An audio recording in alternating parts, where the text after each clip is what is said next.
भक्तों, जिस घर में बिल्ली के बच्चे पैदा होते हैं उस घर में क्या होता है, और बिल्ली अपनी बच्चे देने के लिए कैसा घर चुनती है। भक्तों, ये बात जानना हमारे लिए बहुत जरूरी है। कभी हमारे घर दरिद्रता और परेशानी ना आए और हमेशा सुख, समृद्धि और खुशहाली बनी रहे। आपने देखा होगा कि दुनिया के कई कोनों में बिल्ली को लोग अपने घर में पालतू जानवर की तरह रखते हैं।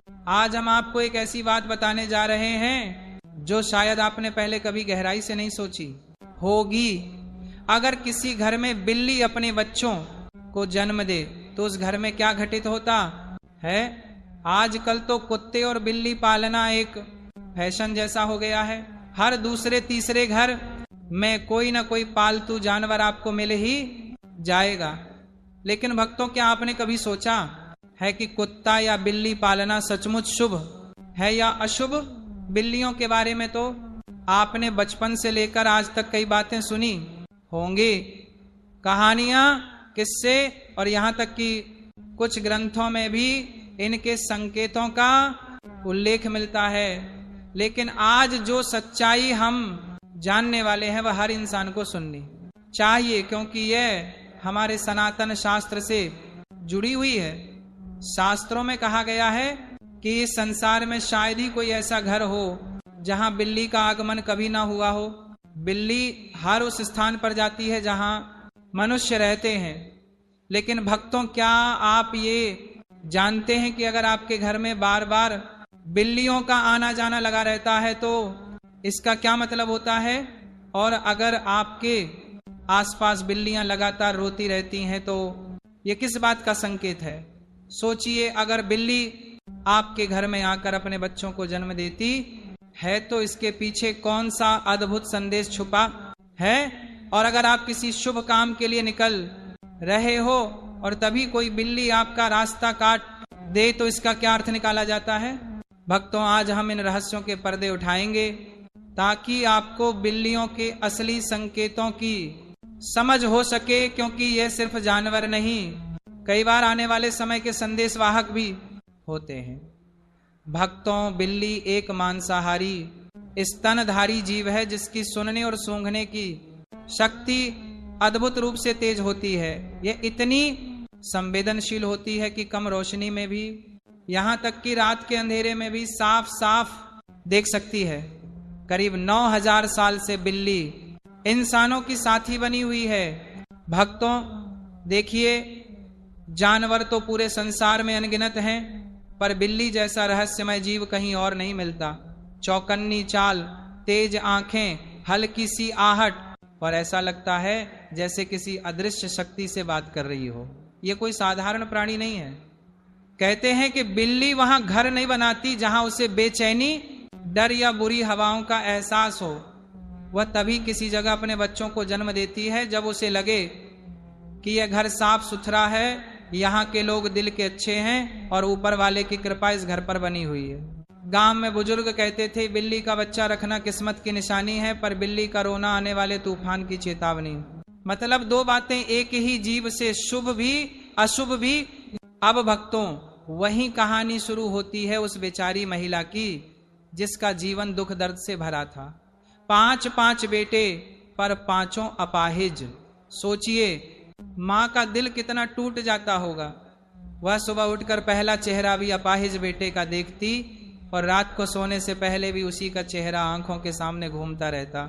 उसका मन हर वक्त यही कहता, हे भगवान, मेरी कोख में ऐसा कौन सा दोष है। इसी उदासी में एक दिन एक सफेद बिल्ली उसके आंगन में आकर बैठ गई। सफेद रंग अपने आप में ही शुभ माना जाता है।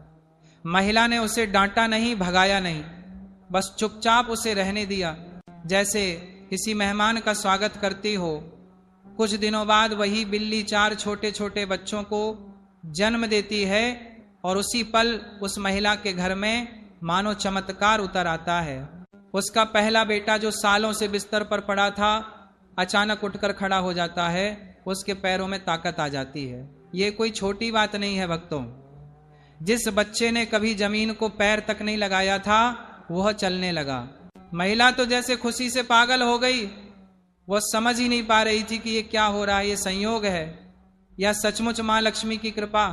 फिर कुछ महीनों बाद वही बिल्ली दोबारा प्रसव करती है और जैसे ही उसके बच्चे जन्म लेते हैं महिला का दूसरा बेटा ठीक हो जाता है। बस यहीं से महिला के घर में जैसे सुख का झरना बहने लगा। एक एक करके जब भी बिल्ली बच्चे देती, महिला का एक एक बेटा ठीक होता जाता। 5 बेटे ठीक हो गए, घर में अन्न बरसने लगा। पहले के मुकाबले इतना धन आया कि महिला सोच भी नहीं सकती थी। भक्तों, ये कहानी यूं ही नहीं सुनाई जाती। कहते हैं जहां बिल्ली माता अपने बच्चे जन्म देती है वह घर पवित्र माना जाता है, क्योंकि बिल्ली अपने बच्चों को सिर्फ उसी जगह लाती है जहां उसे मां लक्ष्मी की छाया महसूस होती है। लेकिन ध्यान रहे, पालना और जन्म देना दोनों बातों में बहुत फर्क है। शास्त्र कहते हैं बिल्ली का आना रहना और रोना अशुभ हो सकता है, पर बिल्ली का बच्चे देना अत्यंत शुभ माना जाता है, क्योंकि वह अपनी इच्छा से जगह चुनती है और वह जगह साधारण नहीं होती। अब भक्तों, बिल्ली का रोना रात के समय क्यों अशुभ माना जाता है?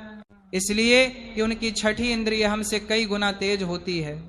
वे ऐसी कंपनियों को महसूस कर लेती हैं जो हमें दिखाई नहीं देती। जब कोई अनहोनी होने वाली होती है, मृत्यु का साया मंडरा रहा होता है या घर में किसी को बड़ा कष्ट आने वाला होता है, तब बिल्ली बेचैन होकर रोती है। वो डरती नहीं, वह संकेत देती है।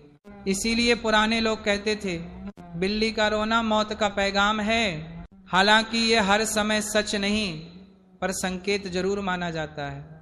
अब रास्ता काटने की बात, काली बिल्ली का बाएं से दाएं जाना ही अशुभ माना गया है, वरना बाकी स्थितियां सामान्य हैं। लेकिन गांवों में डर इसलिए बैठा क्योंकि पुराने जमाने में अंधेरे रास्तों पर लोग लैंप लेकर चलते थे और काली बिल्ली के अचानक सामने आने से वे डर जाते थे, ठोकर खाकर गिर जाते थे, दुर्घटनाएं हो जाती थी। उसी को लोग अशुभ मान बैठे। लेकिन भक्तों, बिल्ली सिर्फ बुरी नहीं होती, वह प्रेम भी देती है, अपनापन भी देती है। जब आप घर आते हो तो उसका पैरों में लिपटना, आपके इर्द गिर्द घूमना, आपकी ओर देखकर म्याऊं कहना, यह उसकी भाषा में प्यार है। वह कहती है मैं तुम्हारे लौटने का इंतजार कर रही थी। वह घर में घूमकर निगरानी रखती है, किसी अजनबी की आहट को पहले पहचानती है। जहां आपको लगता है कि वह बिना कारण दीवार घूर रही है, वास्तव में वह हवा की कंपनों को महसूस कर रही होती है। बिल्ली का दिल छोटा जरूर है, पर भावनाएं बहुत गहरी होती हैं। किस श्राप के कारण स्त्रियों को मासिक धर्म आता है? आखिर स्त्रियों को मासिक धर्म क्यों आता है? प्रत्येक स्त्री को हर महीने मासिक धर्म तो आता ही है, पर आज के इस विवरण में हम आपको यह भी बताएंगे कि स्त्रियों को किस श्राप की वजह से मासिक धर्म की पीड़ा होती है, और तो और मासिक धर्म के दौरान स्त्रियों को कौन से कार्य नहीं करने चाहिए।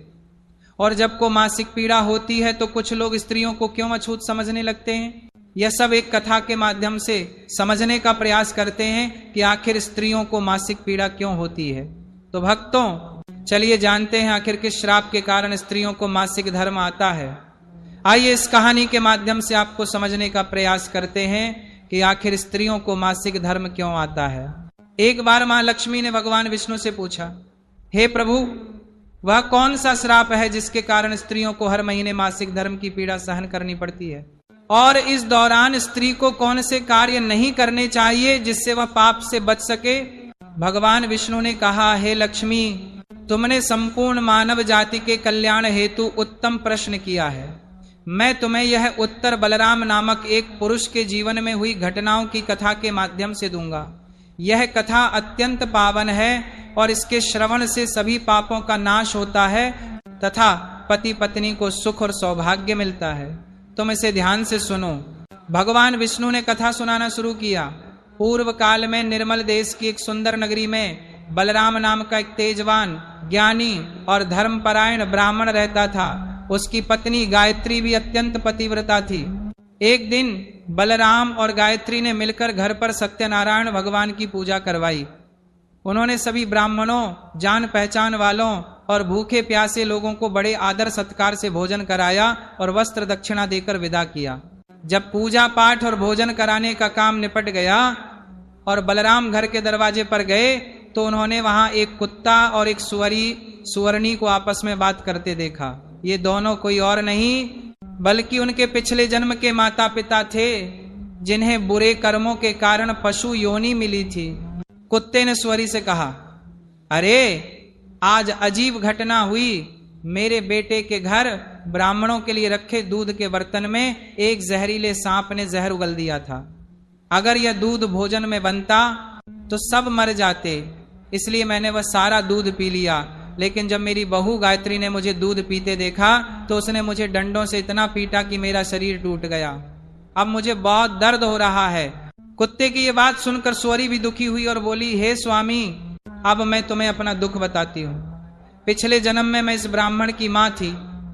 इसने आज इतने लोगों को खाना खिलाया, लेकिन मेरे सामने घास का एक तिनका तक नहीं डाला और न ही मुझे पानी पिलाया। यह सुनकर बलराम का दिल फट गया। उन्हें रात भर नींद नहीं आई। वह सोचने लगे कि मैंने तो कभी कोई पाप नहीं किया, फिर भी मेरे माता पिता को इतना कष्ट क्यों झेलना पड़ रहा है। अपने माता पिता की मुक्ति का उपाय जानने के लिए वह सुबह होते ही मुनि वशिष्ठ के आश्रम पहुंचे। मुनि वशिष्ठ ने बलराम को देखा और उनका दुहक पूछा। बलराम ने हाथ जोड़कर उन्हें पूरी घटना सुनाई और अपने माता पिता की दुर्दशा का कारण पूछा। वशिष्ठ जी ने अपनी दिव्य दृष्टि से सब कुछ देखा और बोले, हे ब्राह्मण, तुम्हारे माता पिता ने पिछले जन्म में बहुत बड़ा पाप किया है। उसी पाप के कर्मों के कारण आज उनकी यह हालत हुई है। बलराम के पूछने पर वशिष्ठ जी ने बताया, ये जो कुत्ता है, जो तुम्हारा पिता है, इसने एकादशी का व्रत भंग किया और दान धर्म नहीं किया। लेकिन सबसे बड़ा पाप यह किया कि इसने मासिक धर्म के दौरान ही तुम्हारी मां के साथ संबंध बनाया था। बेटा, इसी बड़े पाप के कारण तुम्हारे पिताजी को इस जन्म में कुत्ते का जन्म मिला है। वशिष्ठ जी ने आगे कहा, तुम्हारी माता ने मासिक धर्म में होते हुए भी भोजन बनाया, भगवान की पूजा पाठ की, तुलसी को जल चढ़ाया और भोग भी लगाया। इसी कारण से उसे महापाप लगा है। वशिष्ठ मुनि ने बलराम को समझाया, मासिक धर्म के दौरान स्त्री 3 से 5 दिनों के लिए शुद्ध हो जाती है। इस समय स्त्री को पूजा पाठ सत्संग नहीं करना चाहिए, उसे बाल सर भी नहीं धोने चाहिए, क्योंकि इससे उसके पति की उम्र कम होती है। पेड़ पौधों को छूना भी नहीं चाहिए और सबसे जरूरी, मासिक धर्म में स्त्री के साथ संबंध नहीं बनाना चाहिए। जो पुरुष मासिक धर्म में स्त्री के साथ संबंध बनाता है उसे ब्रह्म हत्या का पाप लगता है। मासिक धर्म के दौरान स्त्री के शरीर में 3 से 5 दिनों तक ब्रह्म हत्या का पाप निवास करता है और 6वें दिन ही वह स्नान करके पवित्र होती है। इसलिए इसी पाप के कारण तुम्हारे पिता को कुत्ता और तुम्हारी माता को स्वरी का जन्म मिला है। वशिष्ठ जी ने बलराम को अमावस्या के दिन सच्चे मन से श्राद्ध, तर्पण, दान धर्म और गौ सेवा करने का उपाय बताया। बलराम ने गुरु के कहे अनुसार ही किया, जिससे उनके माता पिता को पशु योनि से मुक्ति मिली।